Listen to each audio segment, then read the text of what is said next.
In the last episode with the ZHP, you saw I took it to the Car Ninja and he gave it a pretty decent bill of health, honestly. So today I'm gonna start tearing into this thing and working on it, and we're gonna start with something I can do for free, hopefully, which is fixing this absolutely whack front fitment.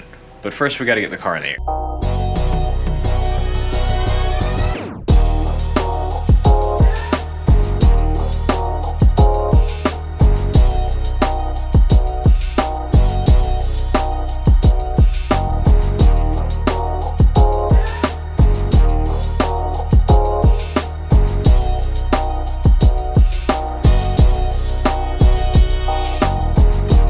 Car's in the air and the wheel is off, and you can see here, here's the shock. It is clamped in place by the top of the knuckle here, and there should be a lot more sticking out the bottom there. You can, I don't know if you can see it or not, but there's a pin right here that should be down in the knuckle. So I think I need to loosen this pinch bolt here, which is not happening without I can't get that thing in there, it's too big. One moment. Let's run that bad boy out.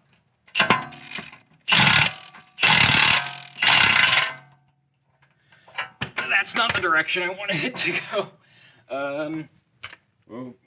Hold on a minute. I wish I had someone who could have held the camera. There is a right and a wrong way to do this, and I don't have the tool to do it the right way. So we have here a collection of fine prying implements with which I use to spread apart this knuckle here and then drop the Bilstein down. And you can see how much lower that sits now in the knuckle. So I can go ahead and put the wheel back on here, and we will move on to the other side. And hopefully I'll be able to do it a little bit quicker. That took like an hour. An hour of prying. It was not great. So check it out. This Milwaukee M18 has this really cool like lug nut mode where I can just hold down on the trigger and it'll go full steam until it breaks it loose, and then it'll slow down.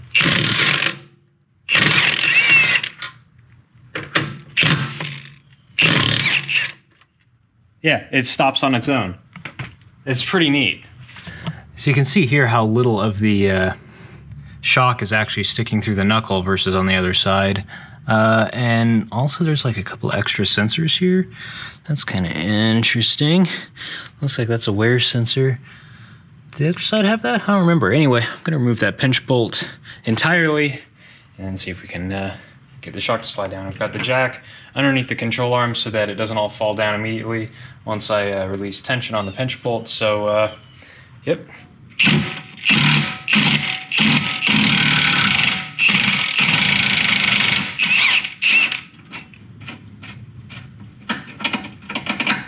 So here's what whoever installed these did wrong. You see those little nubs there? Those are supposed to be lined up with the slot in the pinch weld section. So this needs to be rotated counterclockwise slightly. There, you might be able to see the pinch weld section that that's supposed to slide down into. So, let's see. See if I can do that while holding the camera. Yep. And that lines up now, but I'm gonna have to spread those apart a bit so there's actually enough room for those alignment pins to slip down in there. And then it'll just push right on up the shock. There's actually, there's another tapered section in there. There's a matching tapered section inside the knuckle, and that's what it's actually supposed to bottom out on.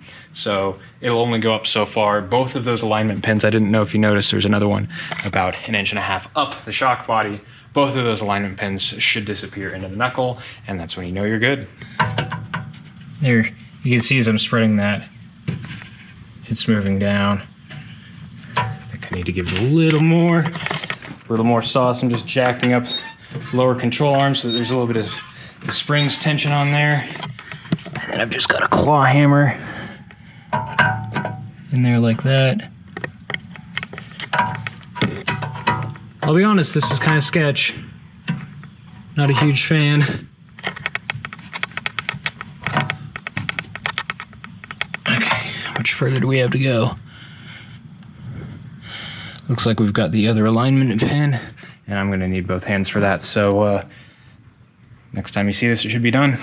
All right, that is all the way in there. You can see here, the portion that was previously clamping is now entirely below the knuckle. That's how off this was. So this thing should sit really nice when we get it on the ground. So I'm just gonna put that pinch bolt back in there, slap the tire back on, and we'll see how it looks.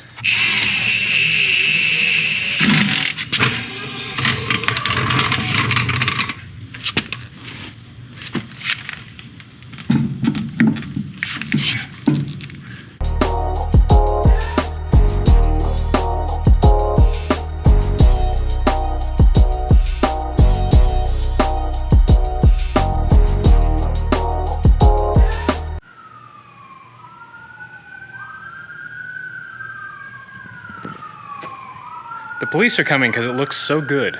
Well, I might assume that those are going to settle a little bit, but that definitely looks a lot better, and it's really nice knowing that they're actually installed properly now. Now I got to lift it back up and take that wheel off to get it straightened, and I've got some parts coming from FCP Euro later this week to continue work on this thing. So that's all coming up, and in the meantime, thanks for watching. What a nice, peaceful day. It'd be a shame if someone were to ruin it. Oh no. I'm running out of place to put stuff. Thanks for bringing me more stuff. Yeah, call me the Chris Cringle of Content, dude. Chris Cringle of Content. I like the alliteration. I appreciate that a lot. That is a... Word has it, it's just a throttle cable away from running. Big if true. But I also brought you a bucket of parts. It actually looks better in person than it did in pictures. That's shocking. You can even keep the bucket. That's the kind of guy I am. These, first of all, these suck. But second of all, yeah, I'll get it. I can rebuild a car. Oh, there we go. It's the secondary thing. And me and my wife loaded this, so if you and I can't get this out, that's gonna be really embarrassing. Wow. Here's the thing. This bike is one 10-minute video away from running. And I was like, you know who would like this? 100% Jake. You're correct. 100% correct. I'm 100% correct. Oh, this is it. It'll be. There we go. This is the exclusive content you come here for, is me putting away straps.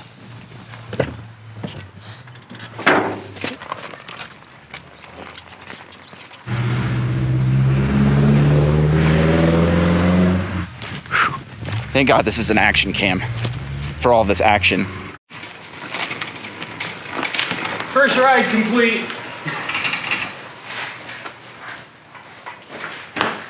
Whoa, Mr. Cool Guy. I want to go on an adventure.